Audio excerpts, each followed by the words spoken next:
published in Dawn, January 3, 2021. At a Loss for Words by Anjum Altaf. I recently visited public high schools in 2 villages in Mandi Bahauddin district. I was impressed by the insights of their heads on the merits of various languages of instruction. They regretted not being consulted on the matter, and I couldn't agree more with them. I had one incongruous visual impression pertaining to the names of the schools that might seem peripheral to many. In villages with every student a native speaker of Punjabi and Urdu the medium of instruction, the names of schools, written in both Urdu and English, were comprised entirely of English words government, girls, high, and school. I wonder if this strikes anyone as odd? It would be fine to refer to a school thus in a report written in English, but shouldn't it have an indigenous name as well?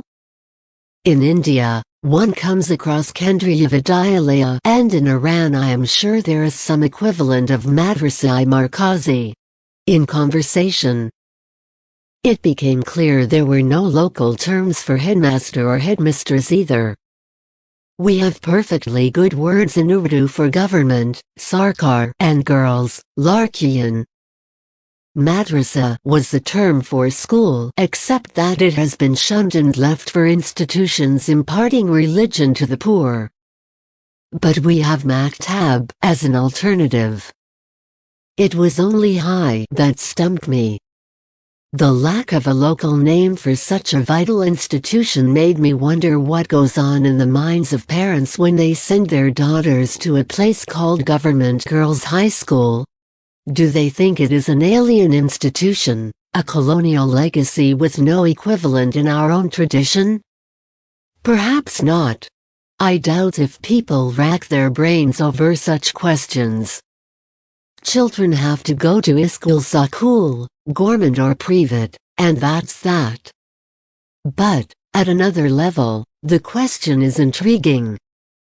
It is certainly not the case that there was no education in the Punjab before the British, and we have G.W. Leitner's 1882 book History of Indigenous Education in India to vouch for that.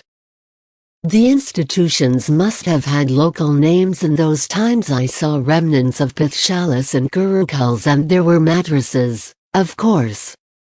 Thinking along these lines, it occurred to me that we have no word for college, and although Jamia is a perfect equivalent for university, there is the Jamia Millia Islamia in Delhi and the 1,000-year-old Jamia Al-Azhar in Cairo. We don't employ that term either. There is much less of a loss of words in Persian. Primary school is Dabstan, high school is Nabarstan, college is Daneshkade, and university is Daneshga. Hindi also has reverse engineered the vocabulary Vidyalaya for school, Mahavidyalaya for college, and Vishvavidyalaya for university. When I looked up websites of institutions in Iran and India, I saw their indigenous names along with their English translations, with both displayed on their respective logos.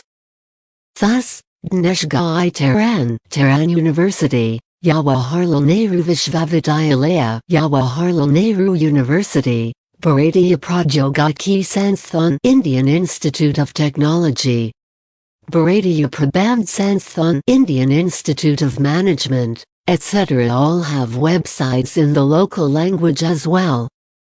Contrast that with Lahore University of Management Sciences, that was conceived and born in English and has not felt the need to invent a local name or offer a website in Urdu.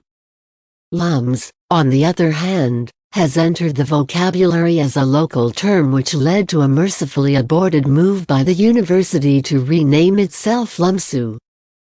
All this is intriguing because of the great tradition of learning in the subcontinent, with landmark contributions to mathematics, astronomy, architecture, philosophy, theology, politics, and sexuality. The scholarship in these fields must have had institutional foundations. The first institution of higher learning in the world, a university with over 10,000 foreign students, was founded in the 10th century BC in Takshila, now in Pakistan. Such great names as Charaka, Panini, Kautilya, and Chandragupta Maurya were students at this institution. What was it called? When a student set out for it, where did he say he was going? Nalanda, the renowned 5th century AD monastery cum center of learning, was called a Mahavihara. These universities must have had subsidiary institutions with distinct names. I know this is not something that consumes our TV channels, but although I can't place my finger on it, I have a feeling that somewhere, deep down, the loss of words might matter. I respect the opinion of those who respond that languages grow by absorbing new words, that old names were not native either but borrowed from Sanskrit, Persian or Arabic, and that there really was no tradition of mass secular education before the British. But what of the loss of perfectly good words like Ustad and Ustaini or Parach and Pili for that matter? What does our shrinking vocabulary say about us? It is an issue worth a thought on a lazy winter evening. The writer is a former dean of the School of Humanities and Social Sciences at LUMS. Published in Dawn, January 3, 2021.